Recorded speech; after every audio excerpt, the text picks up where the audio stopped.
What happens when the most powerful man in the room makes a fatal mistake?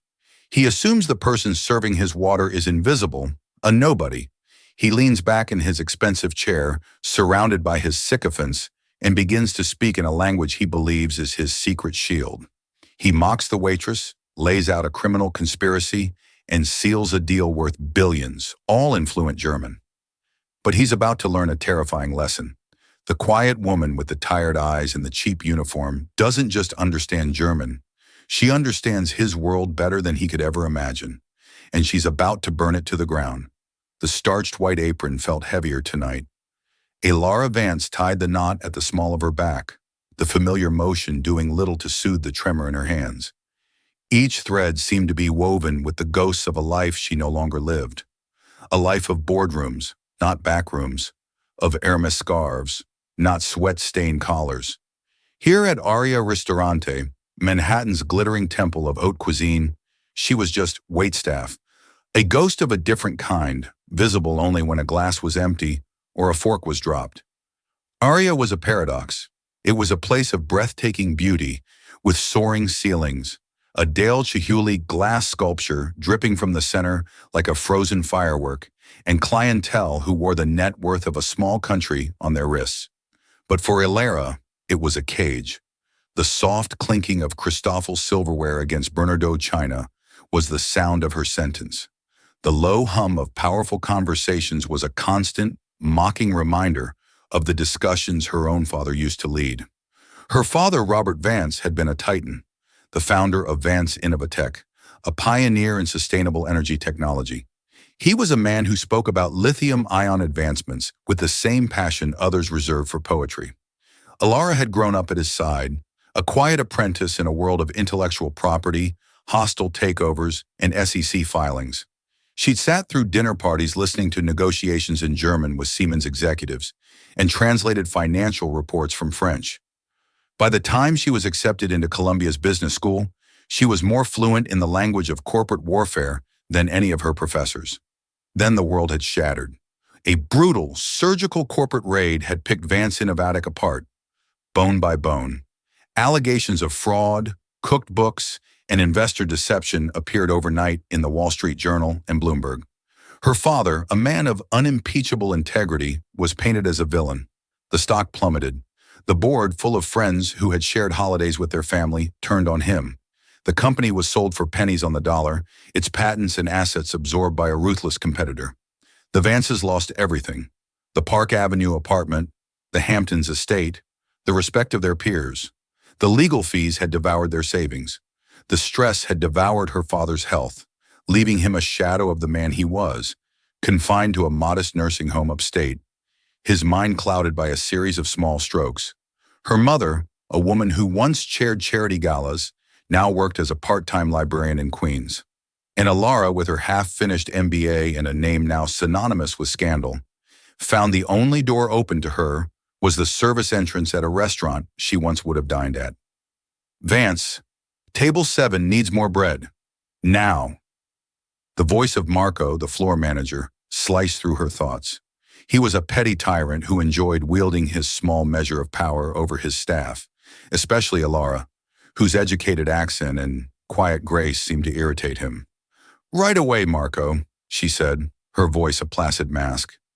She moved through the dining room with an efficiency born of desperation. Her grace was not a performance. It was ingrained. She could balance a tray of champagne flutes as if it were an extension of her arm, navigate the narrow spaces between tables with the poise of a dancer, and anticipate a diner's needs before they even knew it themselves. These were the skills of her former life, now repurposed for survival. Tonight the restaurant was buzzing. Seated at table 4 was a Broadway producer celebrating a hit show. At table 9, a senator was dining with a lobbyist, their heads bowed in conspiratorial whispers. It was a typical Tuesday at Aria. Then the host, a young, perpetually nervous woman named Chloe, approached her, her eyes wide. "Alara, Marco wants you to take the private dining room, table 12. He says they're important." Alara's stomach tightened. The private room was reserved for the highest of high rollers, the ones who demanded absolute discretion and flawless service. It also meant a bigger tip, money she desperately needed for her father's mounting medical bills. "Of course," she said, smoothing her apron. She pushed open the heavy oak door to the Venezia room, and her breath caught in her throat. The man sitting at the head of the long table was instantly recognizable. She had seen his face plastered across the cover of Forbes on CNBC in the nightmares that still haunted her. It was Julian Thorne. He was the CEO of Thorne Global Acquisitions, a corporate predator known for his scorched earth tactics. He was leaner in person than in his photos, with piercing gray eyes that seemed to absorb all the light in the room. He wore a custom-tailored Tom Ford suit like a second skin. He exuded an aura of such immense, predatory power that the very air around him seemed to crackle. He was the man who had led the charge against Vance Innovatech. He was the architect of her family's destruction. He didn't look up as she entered. To him, she was just a pair of hands to pour his water. The other two men at the table were his lieutenants, bulky shadows in expensive suits.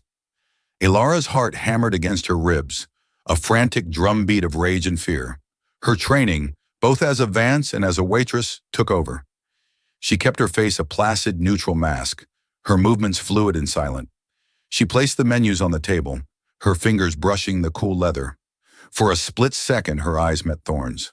There was no recognition, not a flicker, just the blank, dismissive stare of a man looking at a piece of furniture. The invisibility she had cultivated for survival now felt like a dagger twisting in her gut. "We'll start with a bottle of the Shovive Sassicaia," Thorne said to one of his men, not even bothering to look at her. "An excellent choice, sir," Ilara said, her voice perfectly even, though her world had just tilted on its axis. He didn't react. She retreated from the room, her composure a fragile shell around a core of pure, molten fury. This wasn't just another table. This was a reckoning.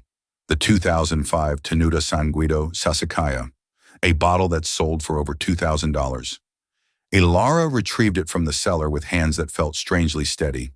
The shock had morphed into a cold, diamond-hard clarity.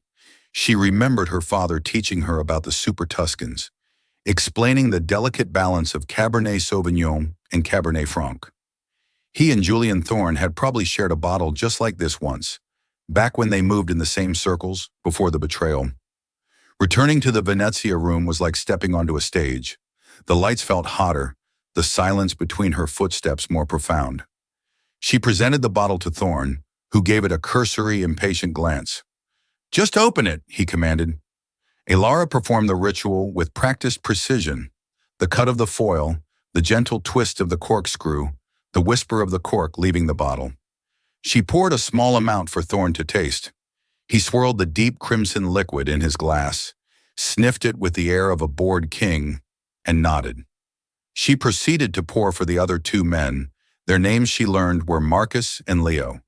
Her movements were economical, silent. She was a phantom, her presence acknowledged only by the wine filling their glasses. As she stepped back to a discreet corner of the room, ready to anticipate their every need, the conversation began. And it was in German. Thorne leaned forward, his voice a low, confidential rumble. Ilara, standing by the credenza, felt a jolt as if she'd touched a live wire. Her mind, which had been a whirlwind of personal fury, instantly shifted. The years of lessons with Herr Schmidt, the summers in Munich, the business dinners with her father, it all came rushing back, not as memory, but as instinct. She didn't just understand the words. She understood the nuances, the aggressive Swabian accent of one of the associates, the clinical, precise High German of Thorne. "The Biogen Solutions deal is reaching its critical phase," Thorne began in German, swirling his wine. "Their board is still holding out. They believe their new gene therapy patent is their salvation." Marcus, the larger of the two men, smirked. "They are sentimental fools. They think their innovation will save them from the market. They have no idea what's about to hit them." Ilara's blood ran cold. Biogen Solutions. She knew the name. Their CEO, David Smith, was a rising star, a brilliant scientist who was on the verge of a breakthrough in treating degenerative neurological diseases. Her father had admired him, had even spoken of a potential collaboration between Vance Innovatech and Biogen before the fall. "The media campaign begins Thursday," Thorne continued, his voice laced with venomous satisfaction. Our friends at the Financial Chronicle will run the story questioning the validity of their Phase 2 trial data. We have a source, a disgruntled lab technician who is willing to go on record for a price. He's been paid through the usual Cayman account? Leo, the sharper featured one, asked. Of course, Thorne waved a dismissive hand. By Friday morning, their stock will be in free fall. We'll trigger a margin call on Smith's personal loans, which are secured against his own company stock. He'll be forced to sell cheap. By Monday, we initiate the hostile takeover. The board will have no choice but to accept our initial, insulting offer. He took a long, slow sip of the Sassicaia. Ilara watched frozen as the man who had destroyed her father casually outlined the execution of another good man, another visionary company. The parallels were sickening.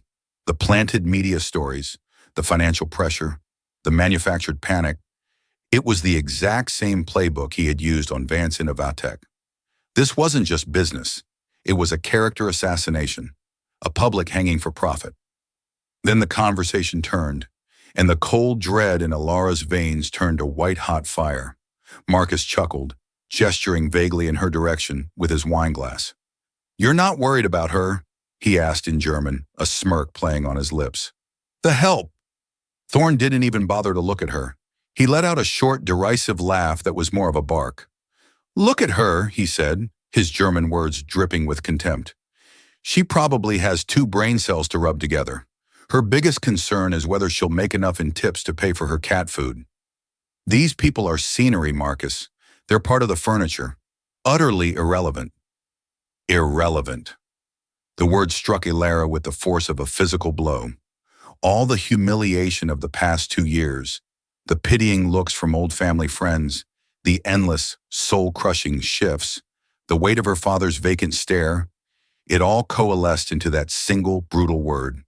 He had taken her past, her present, and her future, and he didn't even have the decency to see the human being standing a few feet away. She wasn't a person to him. She was an object, scenery. For a moment, she was paralyzed. The instinct for self-preservation screamed at her to stay quiet, to take the insult, to finish her shift and disappear back into her life of quiet desperation. To expose him would mean losing her job, inviting the wrath of a man with limitless power and no conscience. It was a suicidal move. But then she thought of her father, a brilliant mind reduced to a whisper, his legacy buried under a mountain of Thorne's lies. She thought of David Smith, another good man about to be sacrificed on the altar of Thorne's greed. She looked at Julian Thorne, a man so insulated by his own wealth and arrogance that he believed he was untouchable, speaking his venomous secrets in plain sight, shielded only by his contempt for the people around him. He thought she was furniture. It was time to show him what the furniture had heard. A slow, cold calm settled over her. The tremor in her hands was gone. Her pulse, which had been racing, was now slow and steady. She took a single deep breath. She had nothing left to lose but the chains of her own silence. She pushed herself off the wall, her posture shifting from that of a deferential waitress to something else entirely. Something taller. Something dangerous.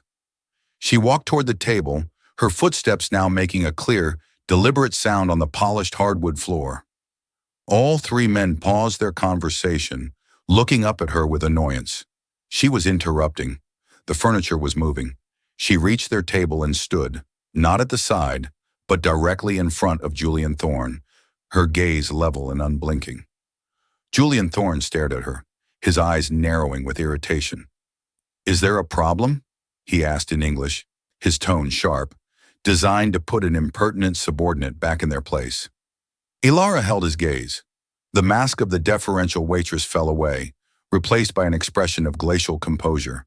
The air in the room grew thick and still. She could feel the stares of Marcus and Leo, confused and annoyed. She took a breath, and when she spoke, the words were not in English. They were in the same flawless, precise high German that Thorne himself used.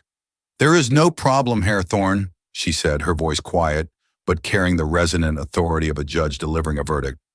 "But I believe you have a slight misunderstanding about the acoustics in this room. They are quite excellent."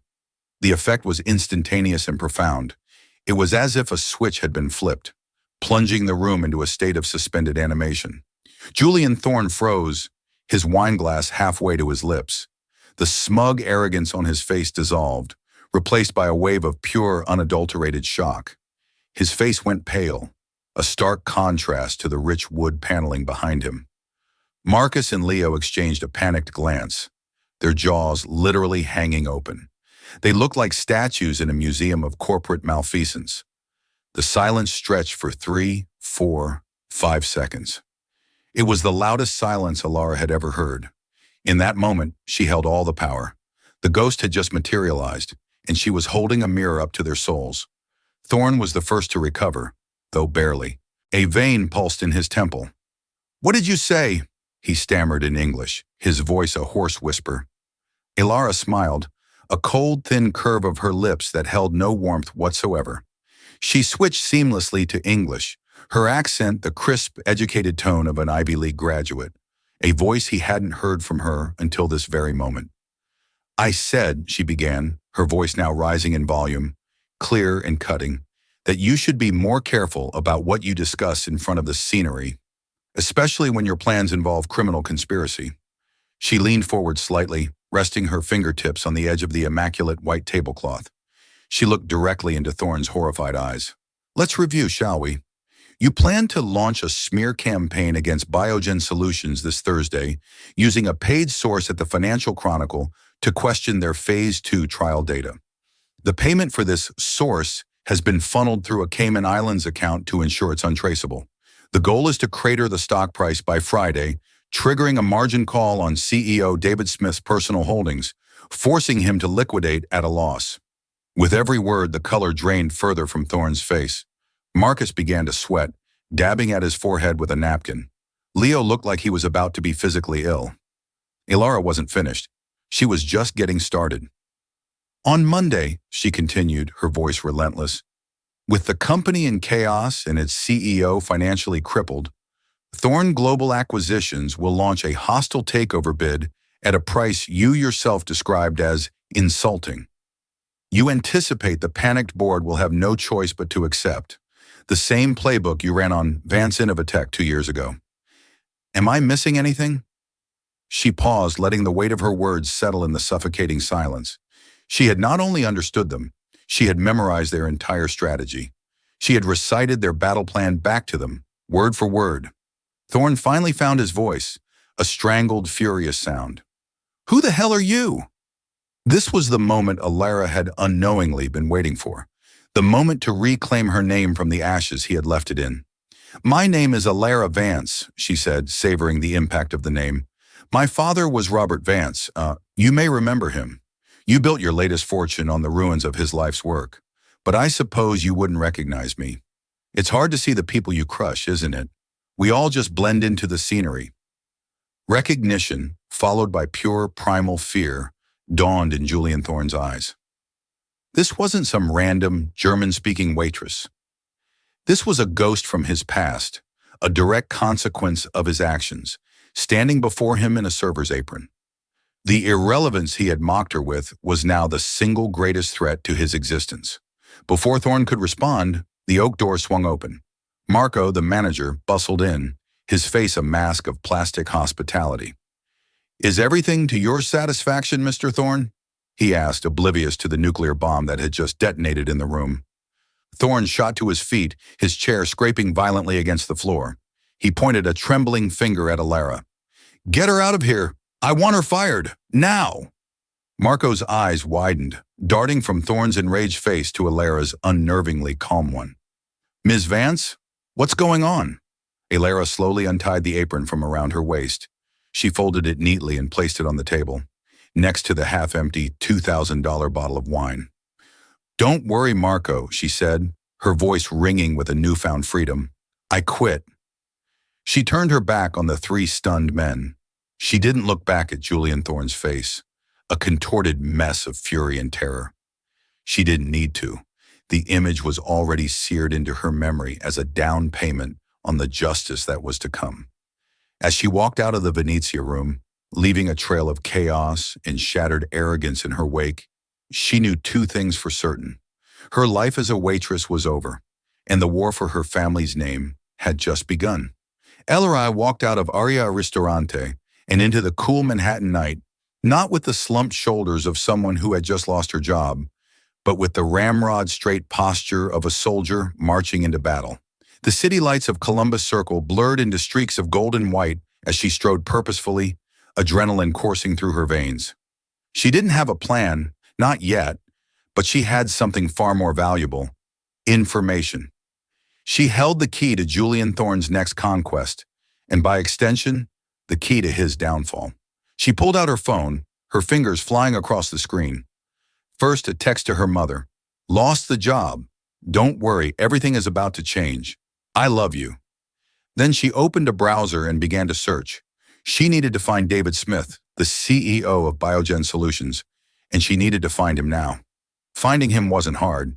A quick search revealed he was speaking the next morning at a biotech conference at the Javits Center. Getting to him would be the challenge. A man like Smith would be surrounded by handlers, executives, and security. A recently fired waitress with a wild story wouldn't get within 100 feet of him.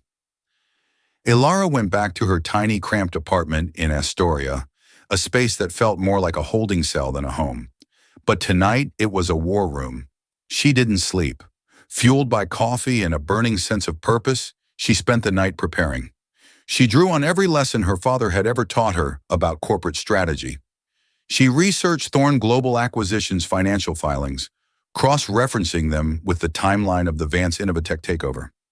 She compiled a dossier, a clear, concise narrative of Thorne's methods, highlighting the chilling similarities between the attack on her father and the one planned for Biogen.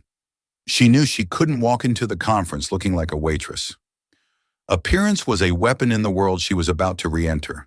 She dug deep into her closet, past the black pants and sensible shoes of her service job, to the back where a few remnants of her old life were stored. She found it: a simple, elegant, navy blue sheath dress and a single-breasted blazer. It was a uniform of a different kind, the uniform of a professional, of a Vance. The next morning, she used the last of her emergency funds to buy a day pass to the conference. Walking onto the bustling floor of the Javits Center felt like a homecoming. The air buzzed with talk of clinical trials, venture capital, and FDA approvals. It was the language of her youth. She spotted David Smith near the main stage after his keynote address. He was in his early 40s with a brilliant, intense energy about him. He was surrounded by a scrum of investors and journalists. Ilara knew a frontal assault was impossible. She needed an opening. She watched, she waited, she listened. She overheard one of his assistants mention he was heading to a private meeting in room 3B. This was her chance. She made her way there, her heart pounding. She positioned herself outside the door, looking at her phone as if she were waiting for someone. When the meeting ended, Smith emerged, deep in conversation with his CFO. Ilara stepped forward, directly into his path. "Mr. Smith," she said, her voice calm and firm. He looked up, slightly startled. "I'm sorry, do I know you?" "My name is Ilara Vance," she said, extending a hand. His handshake was firm. "My father was Robert Vance of Vance Innovatech." A flicker of recognition and sympathy crossed Smith's face. "Of course, Robert. A brilliant man. I was so sorry to hear what happened to his company and to his health." "Thank you," Ilara said, holding his gaze. "What happened to him is about to happen to you. I need 5 minutes of your time. It's a matter of life and death for Biogen Solutions." The sheer audacity and intensity of her statement cut through the post-meeting chatter. The CFO looked annoyed, ready to brush her off, but Smith hesitated. He saw something in her eyes, not the wildness of a crank, but the steely conviction of someone telling a terrible truth. "Give us a moment," he said to his CFO. He gestured for Ilara to walk with him down the corridor. "You have 2 minutes," he said, his tone skeptical but curious. Ilara didn't waste a second. She laid it out, clean and brutal. "Julian Thorne is planning a hostile takeover. It begins Thursday with a planted story in the Financial Chronicle discrediting your Phase 2 trial data. The source is a paid lab technician. The goal is to collapse your stock, trigger a margin call on your personal debt, and force you to sell. By Monday, he will own you." Smith stopped walking. He stared at her, his face a mask of disbelief. "That's an incredible accusation. How could you possibly know any of this?" "Because I served him dinner last night. Alara said flatly. He and his team discussed the entire plan in German, right in front of me. He assumed the waitress was just part of the furniture. She allowed a beat of silence. He made the same assumption about the German language that he's making about you, that he's the only one in the room smart enough to use it. Smith was a scientist, a man who dealt in data and evidence. His instinct was to dismiss the story as outlandish, but the details were too specific. The financial chronicle, the margin call. He knew his company had a disgruntled lab technician they'd recently let go. He knew exactly which personal loans were secured against his stock.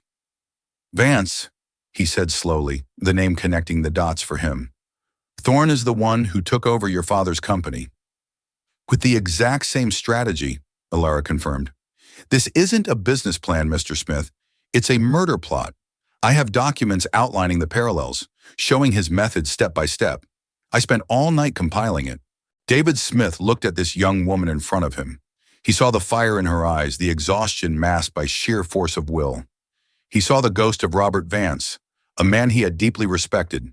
He made a decision. My car is downstairs, he said, his voice now grim and serious. You're coming with me. We're going to my office, and you're going to tell me and my legal team everything. As they walked towards the exit, Alara felt the first tentative flicker of hope. She had found an ally. She was no longer a lone operative. She was part of an alliance. The game had changed. Julian Thorne had lit a match to destroy another company, but he had no idea that the fire had just spread, and it was now racing back towards him.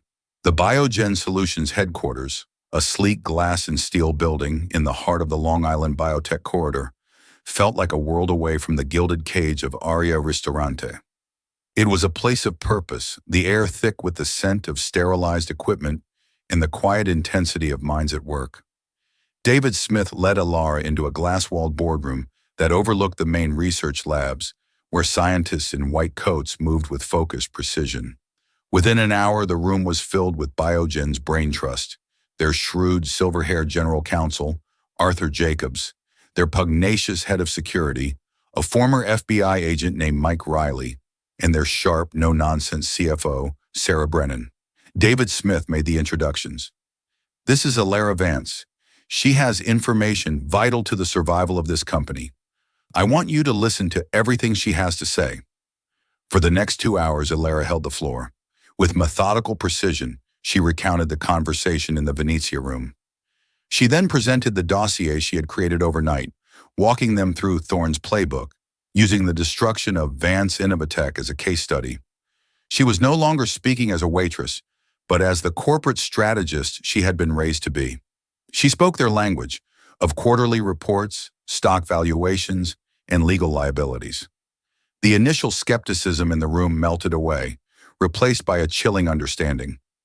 Arthur Jacobs, the lawyer, was the first to speak, his face grim. It's not just immoral, it's illegal, he said, tapping a pen on his legal pad. Stock manipulation, conspiracy to commit fraud.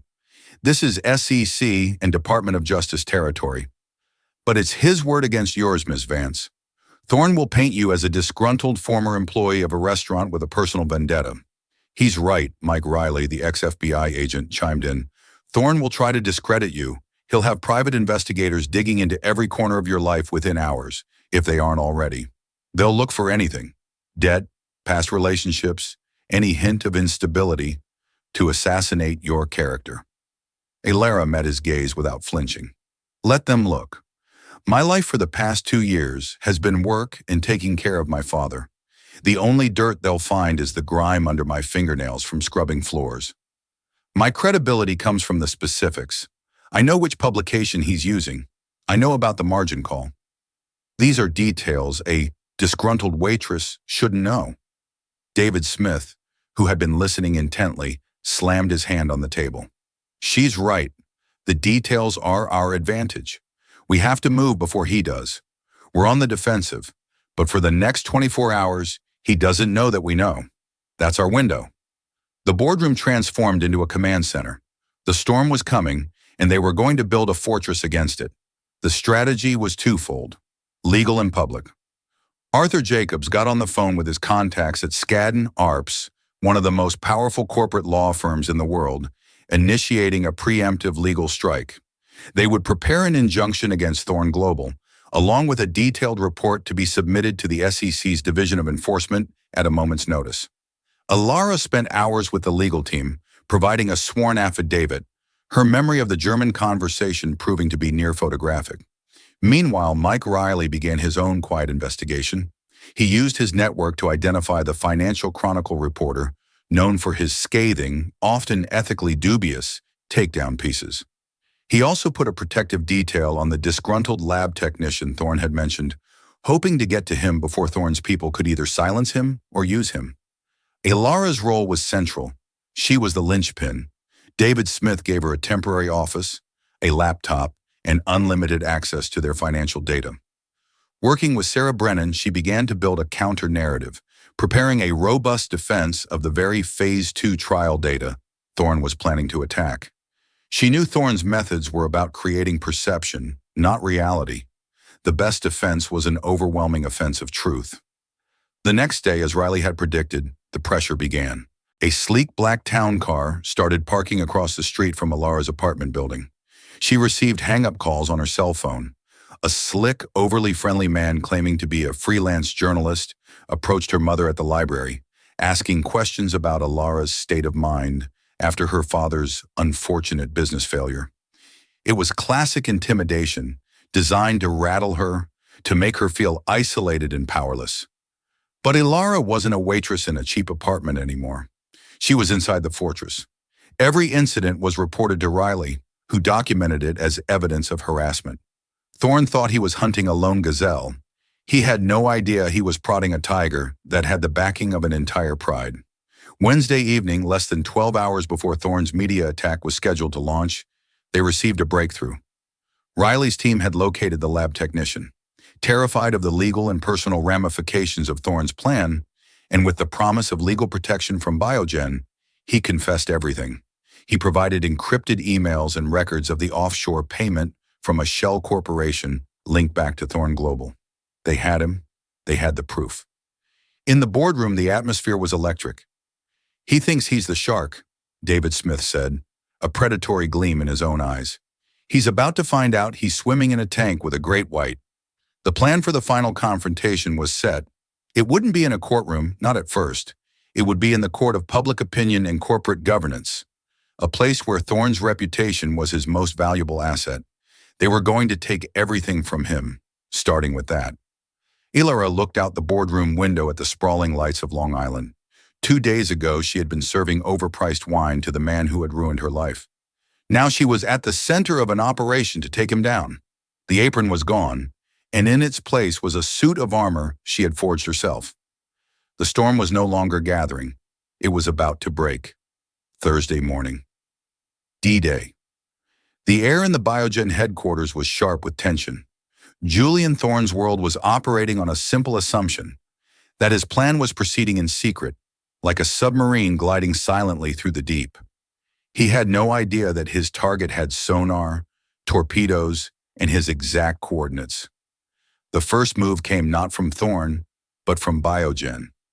At 8:01 a.m. sharp, an hour before the market opened, Arthur Jacobs and the team from Skadden, ARPS, filed a massive lawsuit in the Southern District of New York against Thorn Global Acquisitions, Julian Thorn personally, and several unnamed co-conspirators. The suit alleged corporate espionage, conspiracy to commit stock manipulation, and tortious interference. Attached as exhibits were Alara Vance's sworn affidavit and the damning confession and financial records from the lab technician. Simultaneously, a copy of the entire filing was messengered to the SEC and the U.S. Attorney's Office. The lawsuit was the opening salvo. The kill shot was aimed at the court of public opinion. At 8:30 a.m., Biogen issued a press release. It was a masterpiece of corporate warfare. It didn't just announce the lawsuit, it told the story. It detailed Thorn's predatory playbook, explicitly linking his current actions against Biogen to his past takeover of Vance Innovatech.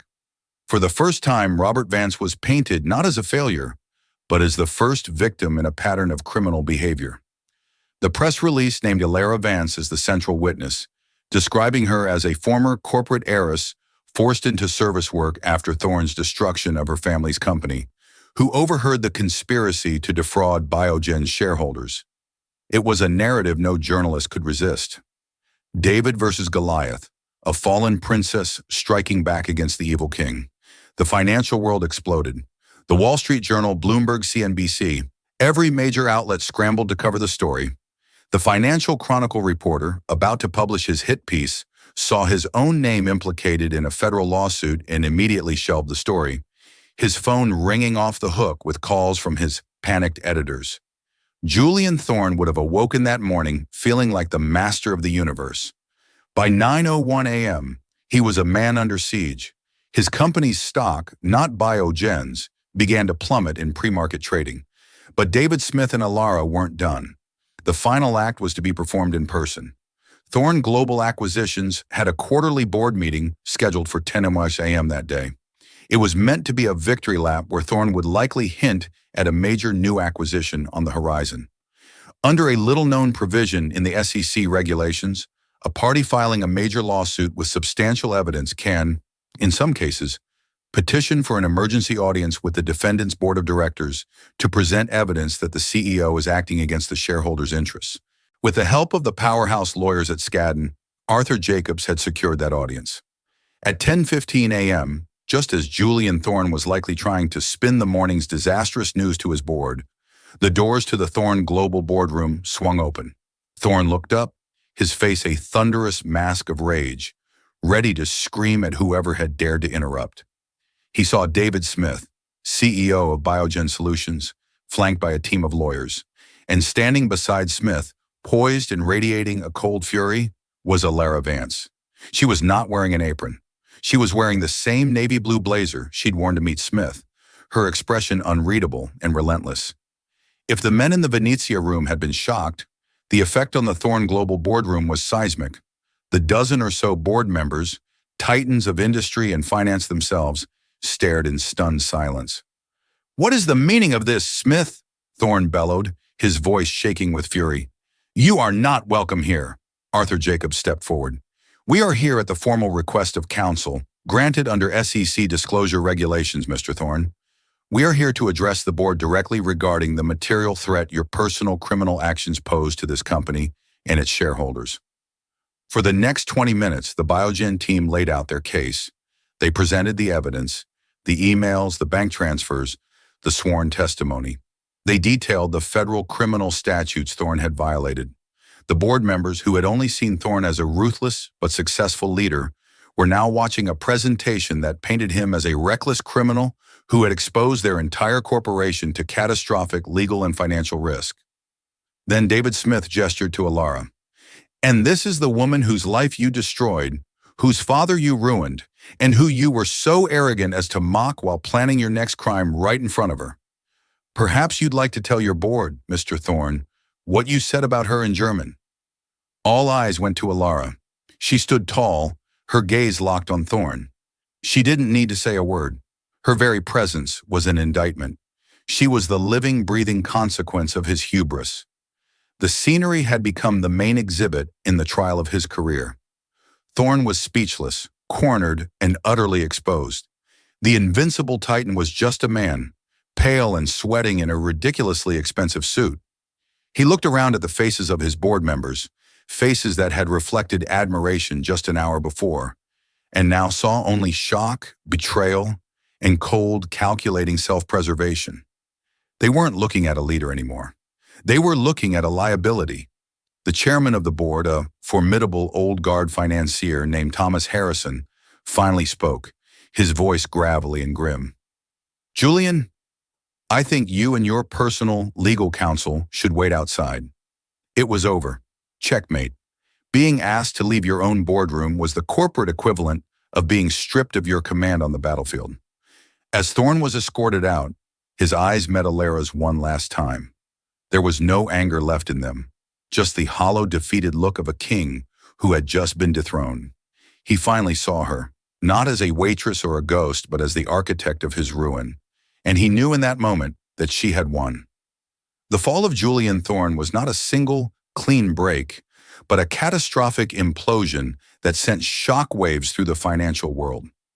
The man who had lived his life in the curated spotlight of Forbes and the Wall Street Journal now found himself the subject of a different kind of media attention. The ravenous, unrelenting glare of the 24-hour news cycle. News vans camped outside his Park Avenue penthouse. Paparazzi documented his every haggard appearance, his Tom Ford suits looking less like armor and more like a costume on a man whose role had been unexpectedly canceled. The board of Thorn Global Acquisitions, the very men and women who had profited from his ruthless genius, moved with the surgical precision of a predator cutting its own leg out of a trap.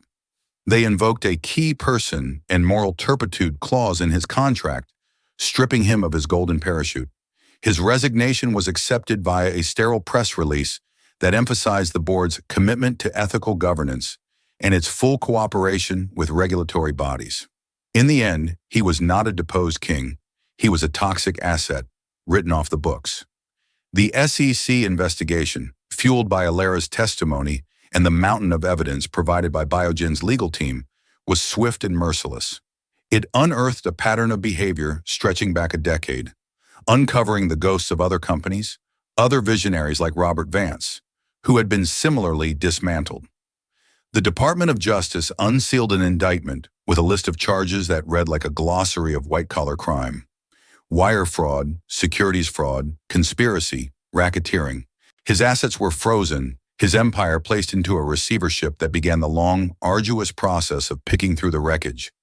Julian Thorne, the master of the hostile takeover, had become the subject of the ultimate hostile takeover, orchestrated by the very system he had so expertly manipulated. For Alara, however, the real victory wasn't in Thorne's ruin, but in the restoration of her father's name. As the investigation into Thorne's past dealings intensified, the full story of the Vance Innovatec takeover came to light. It was a masterpiece of journalistic investigation published by Bloomberg Businessweek, titled The Thorne Playbook: How a Titan Faked a Scandal to Steal a Fortune. It laid out in excruciating detail the fabricated emails, the paid-off analysts, and the coordinated media assault that had created the illusion of fraud around Robert Vance. The article posthumously exonerated him completely, recasting him from a disgraced CEO into a tragic victim of a sophisticated criminal enterprise. Alara bought a dozen copies of the magazine. She drove upstate to the quiet, sterile nursing home where her father spent his days. The facility was clean, the staff was kind, but it always smelled faintly of disinfectant and regret. She found him in the sunroom, staring out at a manicured lawn, his eyes vacant, lost in the labyrinth of a mind damaged by stress and sorrow. "Hi, Dad," she said softly, pulling a chair beside him. She took his hand. It was frail, the skin like paper. "I have something to read to you." She opened the magazine, the glossy pages crinkling in the quiet room. Her voice was steady as she began to read, but with each word a tremor of emotion threatened to break through. She read the story of his genius, of the groundbreaking patents he had developed. She read the quotes from former loyal employees who called him a visionary and a man of unshakable integrity. She read the detailed explanation of Thorne's plot, a public unraveling of the lies that had destroyed him. Finally, she read the concluding paragraph. Robert Vance was not a casualty of market forces or his own failings. He was a casualty of a crime. His story is not one of failure, but a somber testament to the fact that in the unforgiving world of high finance, the brightest lights often cast the darkest shadows. When she finished, tears were streaming down her face. She looked at her father, hoping for a sign, a glimmer of the brilliant man she knew was still trapped inside. For a long moment, there was nothing. Then slowly he turned his head and his eyes met hers. There was a clarity in them she hadn't seen in years. He gave her hand the faintest squeeze, and a single tear traced a path down his wrinkled cheek. He understood. Somewhere in the fog, the truth had reached him. It was the only absolution she had ever needed. A few days later, a package arrived at her apartment. It contained a small, polished wooden box. Inside, nestled on a bed of velvet, was a silver lapel pin, the Vance Innovatec logo. The accompanying letter was from her father's former chief engineer, a man named George Caldwell. He wrote that a group of old employees had seen the news and wanted her to have it. Your father was the best man I ever knew, the letter concluded. We never for a moment believed the lies. We are all so proud of the woman you've become. You have your father's courage. Ilara clutched the pin, the cool metal, a tangible link to a legacy she had not just protected, but redeemed. The world, now fascinated by her story, came calling. A sleek, fast-talking agent from a major talent agency in LA secured her unlisted number and pitched her a multi-million-dollar deal. A book, the movie rights, a paid speaking tour. Ilara, you're a hero, the agent had gushed over the phone. You're the Aaron Brockovich of Wall Street. We'll brand you. You'll be a symbol of empowerment, of the little guy fighting back. We can make you a household name. Ilara listened patiently. When he was finished, her reply was calm and decisive. Thank you for the offer, but my family's name is not a brand. And our story isn't for sale. It was never about being a hero. It was about justice for my father. That's not a commodity.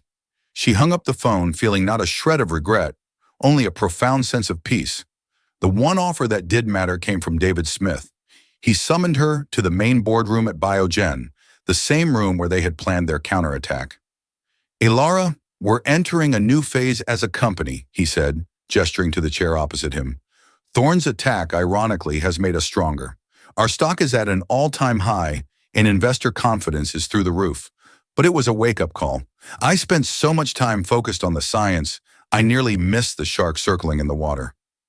He slid a thick portfolio across the polished table. I'm creating a new division.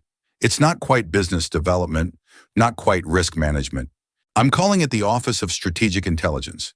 Its job is to be my eyes and ears, to analyze every threat, every opportunity from every conceivable angle, financial, political, reputational. It needs to be run by someone who doesn't just read data, but understands the human element. Someone who knows that the most dangerous threats don't always announce themselves on a balance sheet. He tapped the cover of the portfolio. I don't know anyone who understands that better than you. I'm not offering you a job because I owe you. I'm offering it to you because I would be a fool not to. I need your mind, Ilara. Biogen needs you. She opened the folder. The title was Vice President, Office of Strategic Intelligence. The compensation package was staggering, but it was the description of responsibilities that made her heart beat faster. It was the job she was born to do, the culmination of her father's lessons and her own brutal experiences. She looked up at David, a slow, confident smile spreading across her face. When do I start? Her new life was a quiet symphony of purpose. She moved her mother into a sun-drenched condo with a view of the East River. She established the Robert Vance Foundation for Ethical Innovation, a nonprofit dedicated to protecting small tech companies from predatory practices. At Biogen, she thrived. She was a natural, her mind a finely tuned instrument that could dissect a rival company's quarterly report with the same ease she had once recited a wine list. Her colleagues respected her not for her story, but for her sharp intellect and unwavering calm.